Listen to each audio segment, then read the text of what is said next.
Halo Sobat Corong ID.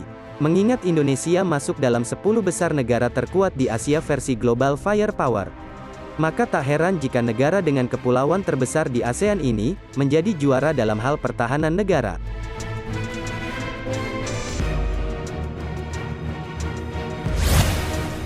Sahabat sekalian, seperti yang kita ketahui bersama, jika Indonesia menjadi yang pertama dengan skor indeks daya 0,2684. Sebagaimana yang dikutip dari Global Firepower, ada lebih dari 50 faktor dalam formula internal mereka yang bisa menghasilkan angka. Lalu, bagaimana cara kita menilai negara itu miliki militer yang kuat, Min? Nah, caranya dengan melihat angka indeks tersebut, bos, di mana semakin angkanya kecil, maka semakin kuat pula militer suatu negara. Namun tak apa, untuk negara-negara yang masih berada di peringkat akhir, seperti Malaysia, jangan berkecil hati ya. Tetap semangat, dan semoga kedepannya lebih maju lagi dari segi teknologi agar mampu bersaing dengan negara-negara yang lebih besar lagi.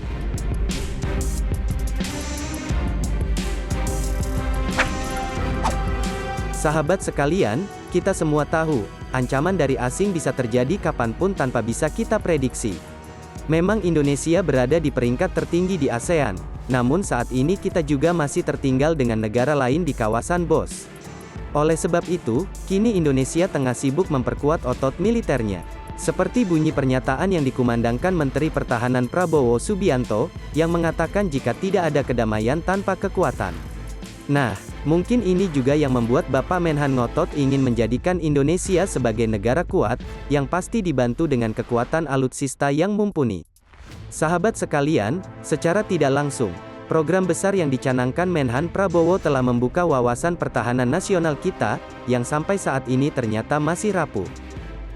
Terlebih di matra udara maupun lautnya, yang masih memerlukan percepatan ketersediaan alutsista strategis bernilai gentar secepat mungkin. Saat ini dan seterusnya, kita sangat memerlukan ketersediaan alutsista matra laut dan udara yang canggih, untuk menjaga dua hotspot Natuna dan Ambalat.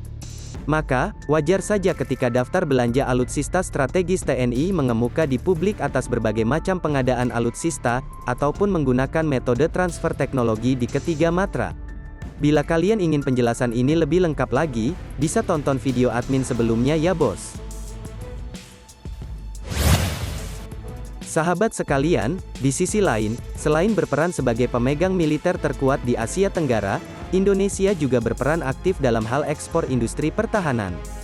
Sebut saja PT PAL Indonesia, perusahaan industri pertahanan dalam negeri ini sudah banyak melakukan kegiatan ekspor, terutama di kawasan Asia Tenggara.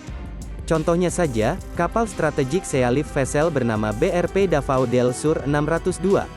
Dikutip dari situs resmi PAL, kapal ini diserahkan kepada Departemen Pertahanan Filipina pada 2017 lalu, di mana ia meninggalkan tempat kelahirannya PT PAL Indonesia, dan mengarungi laut selama 5 hari untuk sampai ke rumah barunya, Filipina.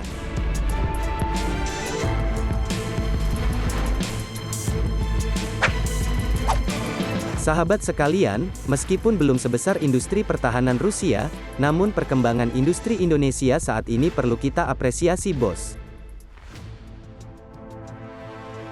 Selain itu, mengingat persentase impor alutsista untuk Indonesia masih terbilang tinggi, mungkin saat ini dan seterusnya, pemerintah bisa lebih mempertimbangkan lagi soal impor alutsista untuk TNI ya.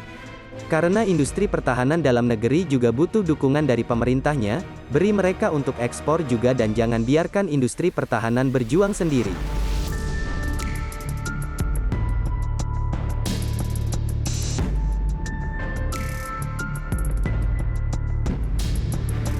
Sahabat sekalian, terlepas dari itu, melihat kekuatan dan keaktifan Indonesia dalam bidang teknologi industri pertahanan, bukan tidak mungkin kalau Indonesia akan menjadi produsen terbesar di Asia Tenggara di masa yang akan datang. Nah, kalau menurutmu bagaimana nih? Silahkan tulis komentar kalian di bawah ya. Oke, sekian dulu video dari admin, terima kasih.